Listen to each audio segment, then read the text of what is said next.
এই ভিডিওটা আমি কয়েকদিন আগে করেছি, আজকে তোমাদের সাথে শেয়ার করছি। তো যাই হোক, আসসালামু আলাইকুম everyone, welcome back to my Facebook page জান্নাত আর্ট অ্যান্ড ব্লগ। তোমরা সবাই কেমন আছো?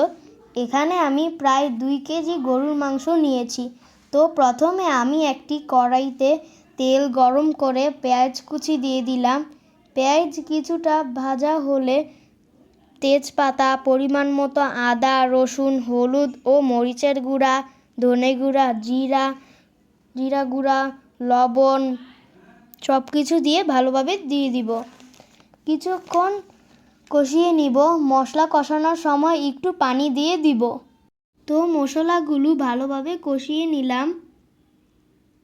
কষানো শেষ হলে মাংসগুলো পাতিলে দিয়ে দিলাম। তোমরা দেখতে পাচ্ছ মাংসগুলো আমি পাতিলে দিয়ে দিচ্ছি।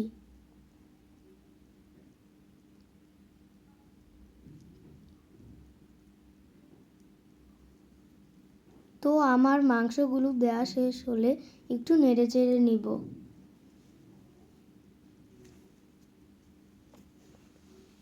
এই পর্যায়ে গরম মশলা, এলাচ, দারচিনি ও লবঙ্গ দিয়ে দিলাম। আপনারা চাইলে এখানে আরও মশলা অ্যাড করতে পারেন। তো একটা বড় টমেটো দেওয়া হয়েছে। একটু নেড়েচেড়ে ঢাকা দিয়ে মাংস সিদ্ধ হওয়ার আগ পর্যন্ত কষিয়ে নিব। আজকে আমি আলু দিয়ে গরুর মাংসের ঝোল রান্না করব। তো আপুরা, আন্টিরা, ভাইয়ারা, তোমরা সবাই আমাকে ফলো দিও এবং লাইক, কমেন্ট, শেয়ার করে আমার পাশে থেকো। তো গরুর মাংসের রান্নাটা কেমন হবে সবাই কমেন্টে জানাবেন।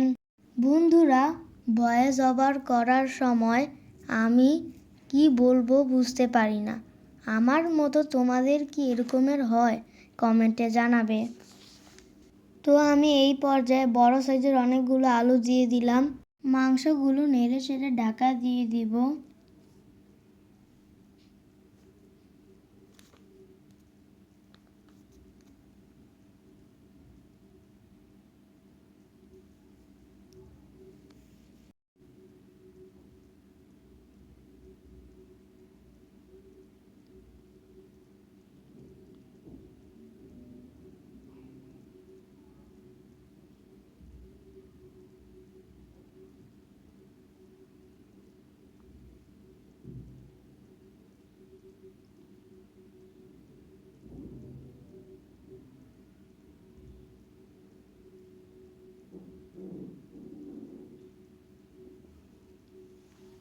তো মাংস কষানো শেষ হলে ঝোল দিয়ে দিলাম।